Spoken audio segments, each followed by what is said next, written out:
Hello everyone, good evening, Radhe Radhe. कैसे हैं आप सब? आई होप आप सब अच्छे होंगे। हम भी बढ़िया हैं। सो गाइस, स्वागत है आप सबका मेरे को न्यू ब्लॉग में।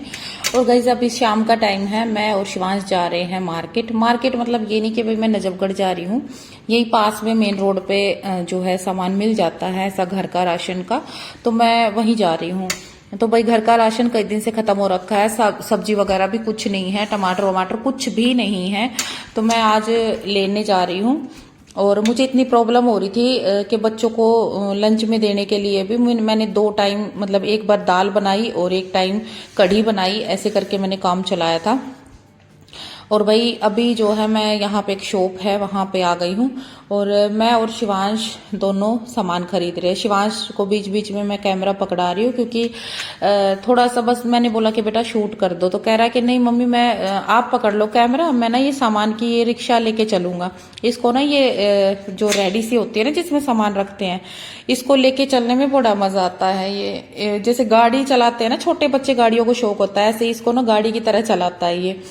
तो भाई यहाँ पे शिवांश कह रहा मम्मी ये ले लो, मम्मी वो ले लो। तो मैं कह रही हूँ बेटा मुझे अपने हिसाब से सामान लेना है, जैसे जो ज्यादा जरूरी सामान है मैं वो ही लूंगी। इस महीने मेरा थोड़ा सा ज्यादा ही खर्चा हो गया है, तो इस वजह से मुझे सब कुछ देख देख के मैनेज करना पड़ेगा। जैसे दालें वगैरह है वो तो भाई देखो जरूरी है, बाकी नहाने की साबुन हुई, ऐसा घर का जो महीने का राशन है वो मुझे अब की बार थोड़ा सोच समझ के लेना पड़ेगा। मैं ज्यादा नहीं ले सकती, लिमिट के अनुसार ही लूंगी अपने बजट के हिसाब से। नहीं तो ऐसा था कि मैं महीने का राशन तो एक साथ इकट्ठा भर लेती थी, लेकिन अब की बार मुझे ये भी देखना है कि भाई इस महीने बच्चों का जैसे कि स्कूल का ये कई चीजें ऐसी हैं, भले ही मेरे बच्चे EWS है फिर भी कुछ ना कुछ तो खर्चा लगता ही है, जैसे बैग्स वगैरह, बोतल, टिफिन तो चलो इनके पास पिछले साल मैंने लिए थे चल जाएंगे। तो ये चीजें मुझे लेनी है बच्चों के लिए, जो कि मुझे बहुत सोच समझ के लेना है आज का सामान। जैसे शैम्पू अभी आधी शीशी बचा है तो मैं अभी रहने देती हूँ, तो देख लूंगी फिर अगर जरूरत पड़ेगी तो। लेकिन अभी फिलहाल के लिए मैंने सिर्फ और सिर्फ जरूरी सामान लिया है। तो सामान लेके मैं घर आई, घर रखने के बाद फिर मुझे ध्यान आया 3-4 दिन से मैं जब से घर से आई हूँ, जाते टाइम भी मैंने बोला था आंटी को कि आंटी मिस्त्री बुलाना पड़ेगा क्योंकि पंखा बहुत ही स्लो चलता है। तो अभी जो है मैं गई थी बाहर मिस्त्री के लिए पता करने, तो एक बार तो मुझे मिस्त्री मिला नहीं। जब मैं वापस घर की तरफ चली तो मुझे मिस्त्री मिल गया था। तो ये पानी की बोतल थी, मैंने मिस्त्री के साइकिल पे रख दी। मुझे ये फायदा हो गया, नहीं तो मुझे अपने सर पे लानी पड़ती। और भाई आप सोच सकते हैं 20 लीटर काफी हो जाता है और ठीक ठाक दूर चलना पड़ता है बोतल पानी की लाने के लिए। पीने का पानी मैं बोतल लेके आती हूँ, बाकी तो चल जाता है। खाना बनाने में तो पानी चल जाता है, लेकिन अभी हमारे ना मुंह नहीं लग रहा है ये पानी। टाइम लगेगा, थोड़ा सा मुंह लग जाएगा लेकिन टाइम लगेगा। इतना मतलब खारा नहीं कह सकते कि खारा है, लेकिन बस आदत नहीं है। तो भाई अभी ये मिस्त्री आ गया था, मैंने बुला के लाई, कई जगह दुकानों पे घूमी तब जाके मिस्त्री। ये भी बस किस्मत में था क्योंकि मैं तो वहां से निकल गई थी, पीछे से आके बोला कि आपको काम करवाना था। तो मैंने बोला भाई हाँ, मुझे फैन में जो है क्या बोलते कंडेंसर, मैं अभी कंडीशनर बोल देती, कंडेंसर होता है वो खराब हो गया है, मतलब शायद उसकी बैटरी जो भी होती है वो खत्म हो गई है। तो कंडेंसर मैं खरीद के लाई थी और इन भैया को मैं बुला के लाई थी। तो मैंने पंखा ठीक करवाया, क्योंकि देखिए हर टाइम तो हम कूलर नहीं चला सकते ना। कूलर सिर्फ वैसे भी शोर करता है, तो सिर्फ रात को सोते टाइम ही मुझे सही लगता है, या फिर बच्चे स्कूल से आते हैं थोड़ी देर पसीने सुखाने के लिए तब। बाकी तो देखो अभी इतनी गर्मी नहीं है और इस घर में तो इतनी है भी नहीं, तो पंखा चल जाता है। तो पंखा उस कमरे का जो है ठीक नहीं था, तो हम दिन में इस कमरे में आके बैठ जाते थे। अब टीवी उस कमरे में, पंखा इस कमरे में, तो काम नहीं चल रहा था। बच्चे बार बार परेशान हो रहे थे, तो इसलिए फिर मुझे मिस्त्री को बुला के ठीक करवाना पड़ा। तो अभी ये सब्जियां मैं लेके आई थी, जैसे टमाटर, प्याज, आलू, हरी मिर्च, ये सामान मैं लेके आई थी। ज्यादा तो देखिए मेरे पास बहुत ज्यादा सामान हो गया था, घर का राशन भी, सब्जी भी। और मैं केले लेके आई थी क्योंकि काफी दिन से कोई फ्रूट घर में नहीं आ रहा था, टाइम ही नहीं मिल पा रहा था बाहर निकलने का, कुछ लाने का। तो इस तरह से शिवांश भी साथ में था, एक हाथ मुझे शिवांश का भी पकड़ना होता है क्योंकि ये ना जीवांशी तो समझदार है, ये इधर उधर भागता है सड़क पे। तो फिर मेरे पास बहुत ज्यादा सामान हो गया था। आने के बाद ये टमाटर धो के मैंने फ्रिज में रखे और टमाटर प्याज भी बास्केट में डाले। और भाई ये नेक्स्ट डे सुबह मॉर्निंग की क्लिप है। और आज शिवांश ड्रेस पहन के नहीं जाएगा, वैसे तो आज फ्राइडे है और इसका बर्थडे आज नहीं है कल का है, लेकिन कल की छुट्टी है। तो कह रहा था मुझे नहीं पता, मैं तो आज ही टॉफी बांट के आऊंगा स्कूल में, और मेरा बर्थडे मैं स्कूल में आज ही मना के आऊंगा अपने फ्रेंड के साथ। तो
तो अभी बच्चों को मैंने रेडी कर दिया था, टिफिन वगैरह सब उनका पैक हो गया था। तो मैंने सोचा थोड़ा टाइम है बेटा, और तब तक मैं ये अपना सामान है जो मैं एक जगह रख देती हूँ। जैसे ये चीनी है, तो अभी अभी तो थोड़ी थोड़ी डब्बों में बची हुई है, तो ये सामान जो है साथ साथ डालती रहूंगी, खत्म हो जाएगा मैं डाल लूंगी।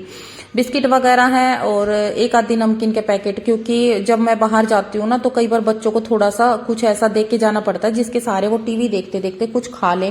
क्योंकि मुझे कई बार मैं जाती तो हूँ अपने काम से 1 घंटे के लिए, कई बार 1.5 घंटा भी हो जाता है, 2 घंटा भी, क्योंकि देखिए कोई भी काम हुआ कई बार टाइम लग ही जाता है। तो उसके चलते बच्चे भूखे ना रहें, और भाई इसके सहारे उनको ना शरारत ना सूझे, खासतौर पे शिवांश को। तो मुझे ये था, तो मैं 1-2 चीजें ऐसी लेके आई, जैसे चने जो भुगड़े बोलते हैं ना वो, और मुरमुरे। तो ये है कि जब मैं नहीं रहूंगी तो मैं थोड़ा सा बता दूंगी कि बेटा वहां पे ये चीज रखी है, आप खा लो।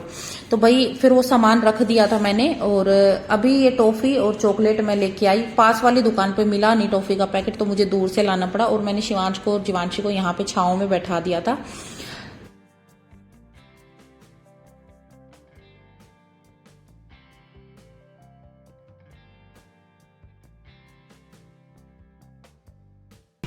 क्या थोड़ी सी बच्चा है ना, एक बच्चा थोड़ी सी क्या एक बच्चा है ना, वो आप खा लेना। ठीक है, चलो रखो जल्दी बैग में।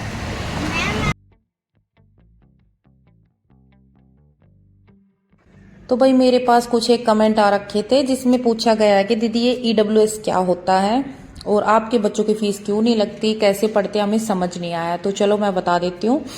तो भाई दिल्ली में ये एक सुविधा है उन पेरेंट्स के लिए जिनके पास ना तो कोई सरकारी जॉब है, ना ही वो, मतलब जो पेरेंट्स अपने बच्चों को प्राइवेट स्कूल में अच्छी एजुकेशन देना चाहते हैं लेकिन उनका बजट नहीं है, तो वो दिल्ली में ये सुविधा है कि भैया आप ईडब्ल्यूएस से बच्चों के फॉर्म भर सकते हो, इनकम सर्टिफिकेट बनवा सकते हो, हस्बैंड का या अपना, किसी का भी। तो ये सर्टिफिकेट आप अपना भी बनवा सकती हैं और हस्बैंड का भी।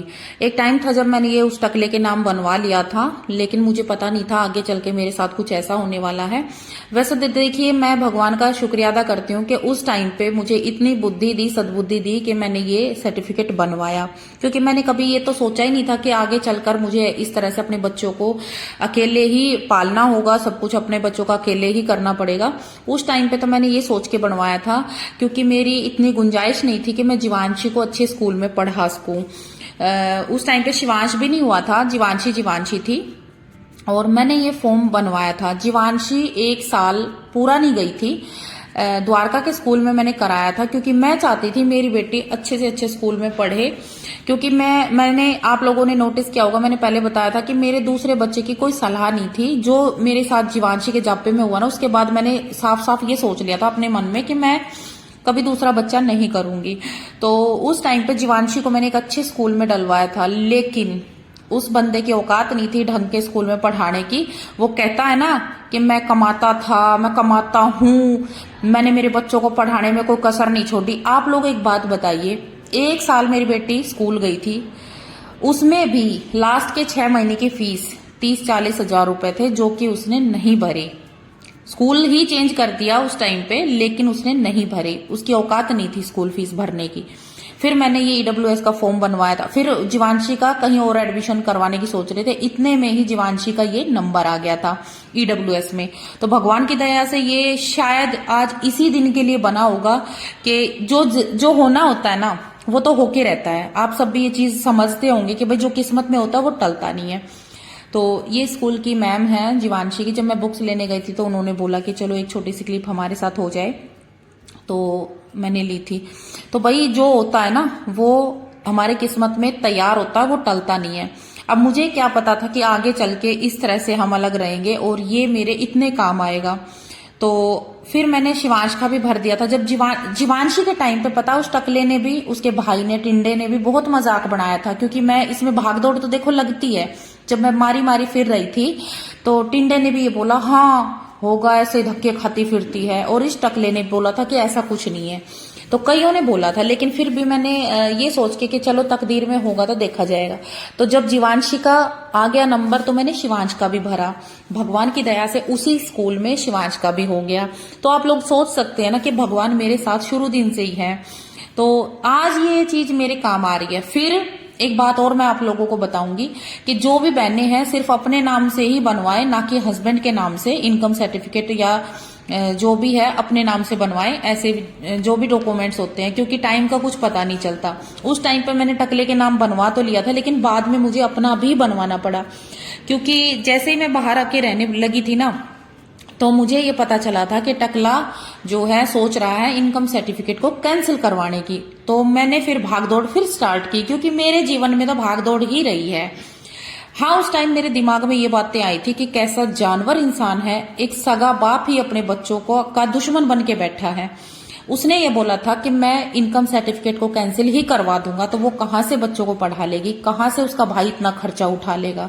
तो जैसे ही मेरे को ये बातें पता चली, देवरानी ने बताई थी, तब मैंने फटाफट से भाग दौड़ करके अपना इनकम सर्टिफिकेट बनवाया कि कल को अगर मान लो कैंसिल भी करवाता है तो मेरा तो काम आ जाएगा कम से कम। तो ऐसा आदमी है भगवान, ऐसे लोगों को पता नहीं बाप बनने का सुख भी कैसे दे देते हैं।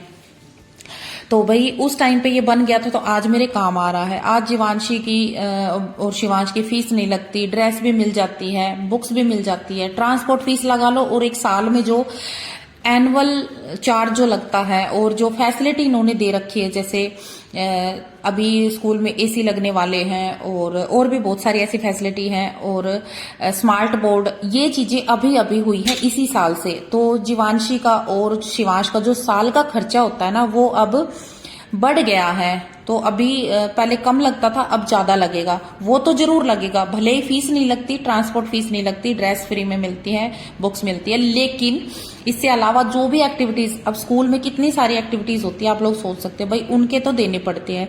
तो अभी फीस बढ़ गई है, तो चलो भाई वो भी उनके स्कूल के बच्चों को हर चीज की सुविधा होनी चाहिए। जो भी साइंस प्रोजेक्ट है वो हर चीज के हिसाब से उन्होंने बढ़ाया है। तो इस तरह से भाई अब फीस भी बढ़ गई है। तो चलो भगवान की दया से एक टाइम था जब मैंने ये चीजें कभी सोची नहीं थी कि भाई आगे चल के मैं इस तरह से बच्चों को लेके बाहर रहूंगी, और मुझे काफी सहारा मिला इस चीज से। और आसान नहीं है, आप लोग सोच सकते हैं एक सिंगल मदर के लिए आसान नहीं है जीरो से स्टार्ट करना 2 बच्चों के साथ में। तो इंसान कहाँ तक करेगा। तो ये भगवान ने मुझे गिफ्ट दिया था उस टाइम पे कि भाई चलो ये आगे चल के इतना तो कर लेगी, लेकिन कुछ सहारा मैं भी लगा देता हूँ। तो भगवान की कृपा है मुझ पर, और अभी तक भी थी, और मुझे पता है आगे भी भगवान की कृपा मेरे साथ रहेगी। क्योंकि देखिए जो मेहनत करके खाता है ना, उसका साथ भगवान देता है। तो अभी जो है मैं बुक्स लाके बच्चों की बुक्स लेके आई, आने के बाद वो घर पे रखी, और यहाँ पे भंडारा था मंदिर में। तो आंटी ने बोला था बेटा चूल्हा नौत है पूरे गांव का, तो हमारे भी आया है, तो आप बच्चों को लेके चले जाना। तो देखिए पहले तो मैं बुक्स लेके आई जो कि जरूरी थी, टाइम लिमिट होती है 12 बजे तक मिलती है, उसके बाद मिलती नहीं है। तो फिर पहले मैं बुक्स लेके आई, घर पे रखी, फिर मैं बच्चों को लेके आई। शिवांश को मैंने खुद नहलाया, जीवांशी नहा ली थी, मैंने पानी डाल दिया था, और फिर मैं गई थी कि बेटा जब तक मैं आऊं आप नहा लेना। शिवांश भी नहाने की कह रहा था, लेकिन मैंने मना कर दिया, क्योंकि ये ना शैम्पू साबुन सबको छेड़छाड़ करके तब नहाता है। किसी दिन इसकी चुपके से वीडियो शूट करूंगी, आप लोगों को दिखाऊंगी। ये ना शैम्पू और हर चीज में आग लगा देता है, तो ऐसा नटखट शैतान है ये। तो भाई एक बहन मुझसे कह रही थी कि ये बॉल है जो पिघल जाती है, तो भाई बॉल पिघलने वाली नहीं थी, आपको मैं बता दूं, भले ही छोटी थी लेकिन उसमें थी वो, जैसे बॉल नहीं आती खेलने वाली व्हाइट कलर की टाइट प्लास्टिक में टाइट वाली, वो वैसी बॉल थी, वो पिघलने वाली नहीं थी। वो तो अगर पोटी में ना निकलती ना तो पता नहीं कैसे निकलती, मैं खुद नहीं समझ पा रही थी, तभी तो मैं इतनी घबरा रही थी। खाने वाली चीज नहीं थी वो खेलने वाली चीज थी, वो तो ऐसे ही ऐसे ने गले में फंसा ली। तो भाई यहाँ पे आ गए थे हम भंडारे का प्रसाद लेने, और शिवांश यहाँ भी मचल रहा है, एक जगह बैठा नहीं रह सकता। इसको ना शुरू दिन से ऐसे ही आदत है, ये एक जगह बैठ के खाना तक भी नहीं खा सकता। तो अभी हम यहाँ पे बैठे थे, और देखिए खूब अच्छे से, भीड़ भी नहीं है, फैन भी चल रहे हैं, कोई गर्मी नहीं है, कुछ नहीं है, बहुत ही अच्छी जगह है। और ये प्रसाद हमारा आ गया है, आप लोग भी देखिए, मैं खिला तो नहीं सकती, पर आप थोड़ा सा देख के ही अंदाजा लगा सकते हैं कि भंडारे का प्रसाद कितना अच्छा होता है। तो भाई अभी हम प्रसाद ग्रहण कर रहे हैं, और पूरियां गर्म है, इसलिए शिवांश कह रहा कि मम्मी आप मुझे तोड़ के दे दो। यहाँ पे बाहर पानी है लेकिन गिलास नहीं है, तो मैंने बोला बेटा ऐसे ओंख लगा के पी लो। तो फिर हमने यहाँ पे पानी पिया और अभी हम जा रहे हैं घर पे। और अभी जीवांशी की बुक्स वगैरह भी आप लोगों के साथ शेयर करूंगी, क्योंकि जीवांशी के 1-2 सब्जेक्ट और बढ़ गए हैं, अब 5th क्लास में हो गई है। और दोनों को ना अभी तो कुछ दिन शौक रहेगा पढ़ने का, क्योंकि नई नई बुक्स आई हैं, बाद का पता नहीं। तो भाई आज का ब्लॉग मैं यहीं एंड करती हूँ। आप लोगों को ब्लॉग कैसा लगा बताना जरूर, और कमेंट जरूर किया करो, ऐड स्किप मत किया करो। बाकी आज के लिए इतना ही था, मिलते हैं नेक्स्ट ब्लॉग में। राम राम सभी को।